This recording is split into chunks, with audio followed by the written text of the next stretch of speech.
King Closers Formula. I am the King Closer, RJ Bates III, and today we are going to be going over the titanium operating system, the 9 principles of success. Now, I'm just going to go ahead and let you guys know that if you've been paying attention to this YouTube channel or this podcast for any period of time, you've heard me talk about these things before. This is not unknown. This is not new content. But I'm going to continue to hammer this home because I believe these are the foundation to us being successful as a nationwide virtual wholesaler. I'm going to continue hammering this home until I see each and every one of you believing in these 9 principles to success, because not only is it something that Cassie and I have used in our journey over the past decade of wholesaling across the United States, but even now we see it inside of our partner inside of Titanium University, Nick Robbins and Sima Robbins, where they came to us as students at the final ever Titanium Crucible, and they listened to this. And Nick, the other day when he was preparing for his speech at Element 22, he said, dude, the 9 principles of success are literally my principles for success as an entrepreneur. He can look back at his entire career and see that each one of these were the moments that shifted his trajectory as a successful or unsuccessful entrepreneur. So today I'm going to go through them. I've never done it condensed into one video. It's always been individually we talked about these principles of success. So that's why I'm bringing it to you today as one condensed operating system. Now we're going to start off with principle number 1, and it's the one that normally I end this with, but I want to start this, which is create your own reality. That's principle number 1. What we mean by that is you can look around and you can see everybody else's level of what they consider successful or not successful. Some people it's $100,000 a month or a certain amount of deals per month, or maybe it's a certain annual revenue or net profit. Whatever that is, you have to set that metric, create that reality that you want. What do you actually want your life to look like? See, some people look at it as it's a specific dollar amount. Well, if that's the case, what does your life look like? I really want you to sit there and say, what do I want my life to look like? What do I do with my time? Who do I spend it with? What is actually success? Because ultimately, it's not about money. Money is the tool that we make from wholesaling that should then create the life that we want. Whether it's freedom of time to go golfing or a sport event or just spending more time with your loved ones, whatever that looks like, you need to figure out what that reality is and then reverse engineer it on how you're going to create that through wholesaling real estate. Now, every single time we bring people inside of Titanium University, I always talk about this. Doing deals should not be the reality that you want for yourself. That should be a minimum expectation. The analogy I've always used is 7-Eleven does not high five when someone comes in and buys gas from them. That's just the expectation that, of course, they're a gas station, they're going to sell gas. If you're a wholesaling operation, of course, you're going to wholesale properties. It should be, what do you do from the money that you make from wholesale? What does that life look like? That is creating your own reality. Reverse engineer everything from that.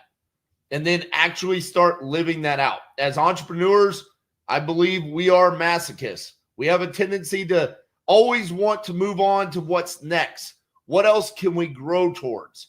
What is the new revenue metric or the deal per month that we can get to, or the net profit that we can make? Instead of looking at it and saying, this is what I'm going to do with that money. This is the time freedom that I'm going to have. This is what I actually want my life to look like. So that's principle number 1. Create your own reality, reverse engineer everything from that. Number 2, burn it down. There is so much noise on social media. There's so many people out there telling you this is what you should do for lead generation. This is the script or the formula that you should be using when you talk to sellers. These are the softwares that you should be using. You should use this for comps or this AI bot to comp.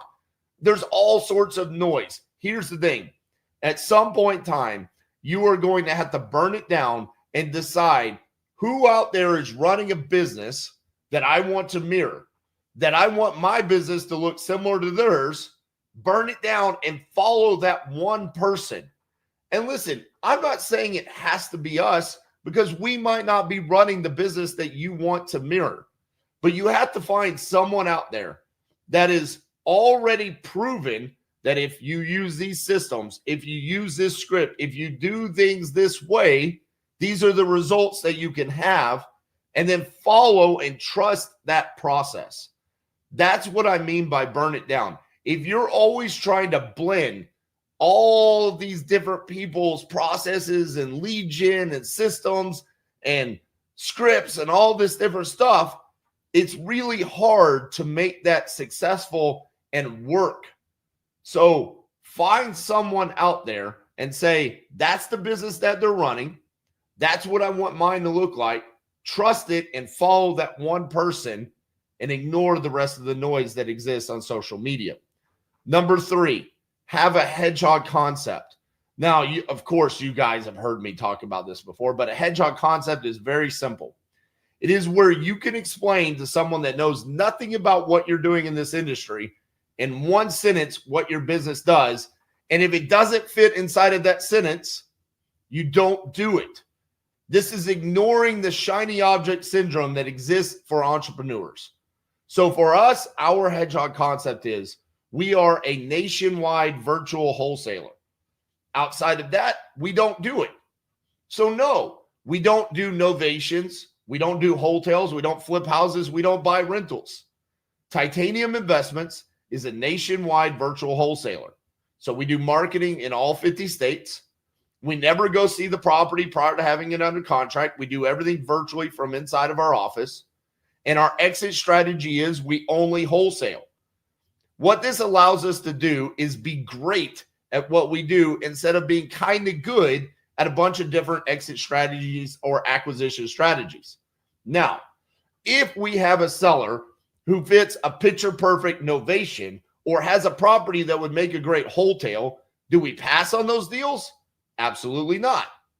But our hedgehog concept does not allow us to do those. So what we do is we go inside of our community, Titanium University, and we find someone whose hedgehog concept is doing a novation or doing a wholesale, and we partner with them because they're great at that.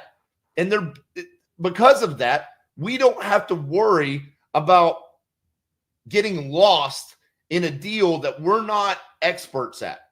I'm not going to have all the resources to do a novation inside of Georgia.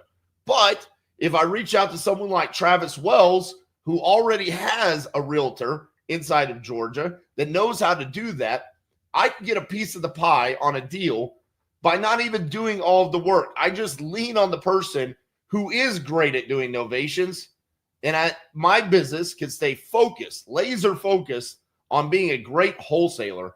And because of that, we make more money in the long run. So we're not passing on those deals. We're just leveraging the people that are solely focused on doing that strategy. Number 4, consistent as a tree. This is where entrepreneurs really struggle, because as an entrepreneur, what happens? You no longer have somebody telling you what you have to do day in and day out. You now are your own boss. And so many people struggle with waking up every single day and saying, I'm going to pick the phone up. I'm going to call my leads. I'm going to do everything the right way. I'm going to leave notes inside of my CRM. I'm going to make sure that I follow all of my SOPs that I have inside of my business, because you're now the boss. No one there is holding you accountable except for yourself. So consistency is what really elevates your organization from being average. I feel like we have not ever had this amazing skill set that just naturally came to us and elevated us above the competition. I feel like what has differentiated us from the competition is that by we, I mean myself and Cassie, since day one, have consistently showed up every single day. Now, the reason why I use the analogy consistent as a tree is because when you look out in the world and you pay attention to a tree, you don't really notice it growing. But at the end of the day, it's always the plant that is the tallest and lives the longest. And that's what I want my business to look like. I don't want to have huge ebbs and flows where it's 1 month we're making 500,000, then the next month we're making 50,000. I just want to consistently be growing, and one day have my competition look around and say, where did that come from? How did they get to the point where they are? And I feel like we're starting to get to that point right now where people are starting to take notice and wonder, how did we get to this point?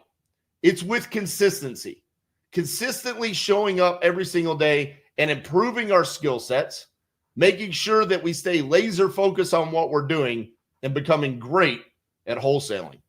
Number 5, embrace moments.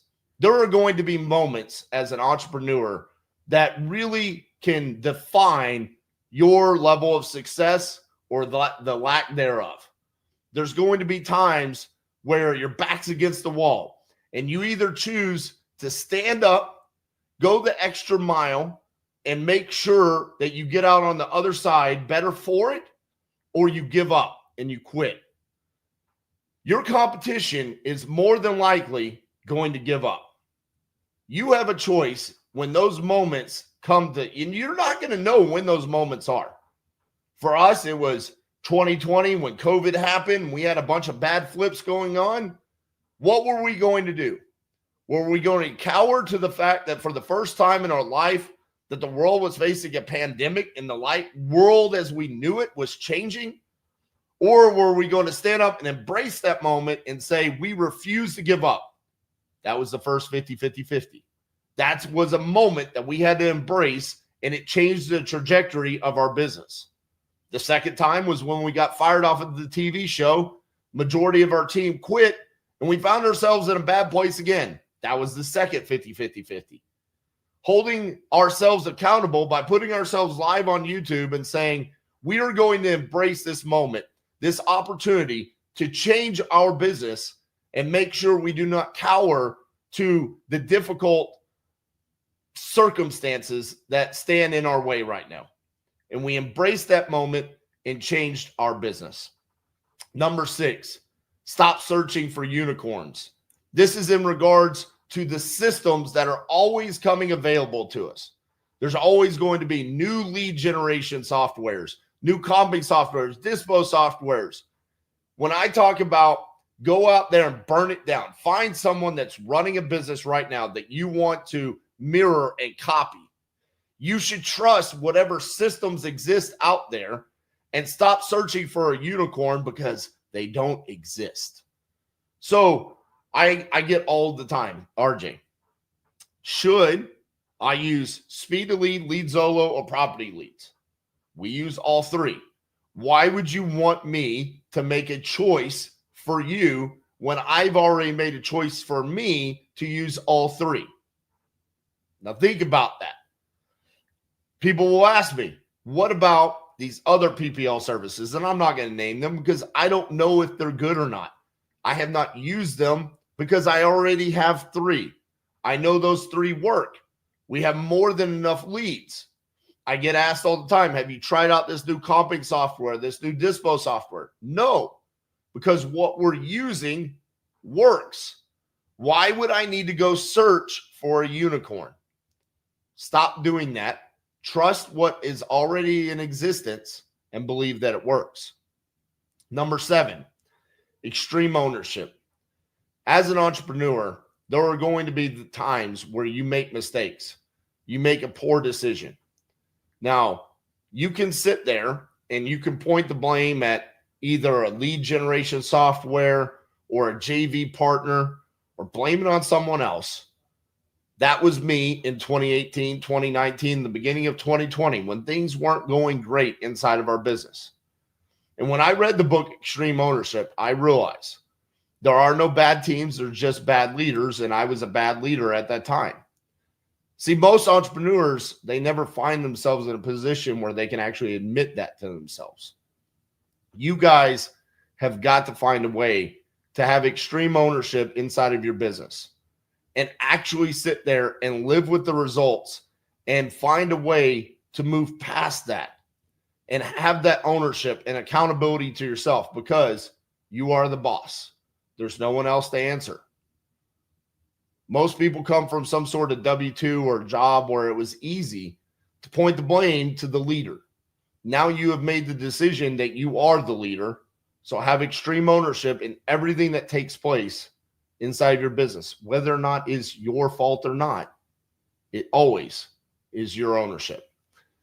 Number 8, excuse plus a story. I learned this back when I was working at Pizza Hut, and we had a leadership conference that we had to go to as general managers. And excuse plus a story is basically when something happens, everyone will always tell you, here's the excuse. Let me tell you my story. And what you really should be doing is saying, here's the reason why something didn't happen. Now let's come up with a solution. This ties into the extreme ownership. And it's difficult at times for us to actually look at everything that goes on and say, here's the reason, let's come up with a solution. But when I look at the times that we have changed our business for the better and taken a step forward, it always started with us looking at the reason why we weren't where we were and implementing a solution. Every time I've seen us take a step backwards, it's because we came up with an excuse plus a story. As an entrepreneur, it's going to be difficult for you to not sit there and find an excuse plus a story. It actually takes a lot of discipline to always sit there and come up with a solution. It is really difficult. It's one of the skills that most successful entrepreneurs find early on. And if you don't, you'll find yourself in a point where you have to quit creating your own reality. And you have to give up on your dreams because you weren't able to come up with a solution. I believe as wholesalers, this should be one of the easiest things that we do, because by nature, what we're doing when we talk to motivated sellers is come up with solutions. So start doing it for your own business. And the last thing is number 9, focus your habits.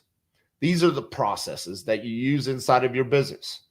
We talk about the closer's formula, how we talk to sellers, the web formula, where in buyers buy, how you comp and underwrite, the dispo formula, the 5 steps to how we dispo deals. These are your processes, and they should become habits inside of your business. Every single person inside your organization should be able to talk to a seller the exact same way, comp and underwrite a deal the exact same way. When you go to do dispositions, everybody should have the exact same process. If you're not at that point, you do not have habits inside of your business.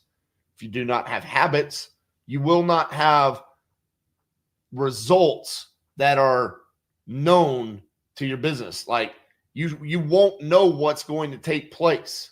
And this is where we start spending more money and we don't have known KPIs. It's just going to be this cluster of mixed results because the habits do not exist inside of your business. Now, this is hard when you're just starting, because normally you are learning yourself. And when you start bringing somebody on and you have to train them, it takes time for you to develop the skill sets to actually be able to train somebody. So I believe every entrepreneur should sit in each seat of the organization for quite some time to be able to develop the habits before they can train and pass that on to someone else. So yes, that means each and every one of you should be doing acquisitions at some point in time, should be doing dispositions, comping and underwriting, transaction coordination, all the different fundamental elements that are needed to wholesale properties. Create those habits, and then you can train someone else. Now, those are the 9 titanium principles of success. And like I said at the beginning, these are the principles that we have developed inside of our organization that I believe have allowed us to survive over the past decade. But even using Nick and Sema as an example, prior to them even getting into wholesaling, when they were running their marketing agency, it's the exact same things that they were using inside of their lives that were able to allow them to sustain being an entrepreneur. I don't feel like this is solely for wholesaling. I believe these 9 principles of success are what any organization out there need to sustain that success. So we're going to keep hammering this home until we see you guys using it inside of your business. Create your own reality, burn it down, hedgehog concept, consistent as a tree, embrace moments, stop searching for unicorns, extreme ownership, excuse plus a story, and focus your habits. If you do those things, I believe you will be a successful entrepreneur. Show me some love. Like today's video. Let me know if you guys are using these things inside of your business. I love you guys, and we'll see you guys tomorrow.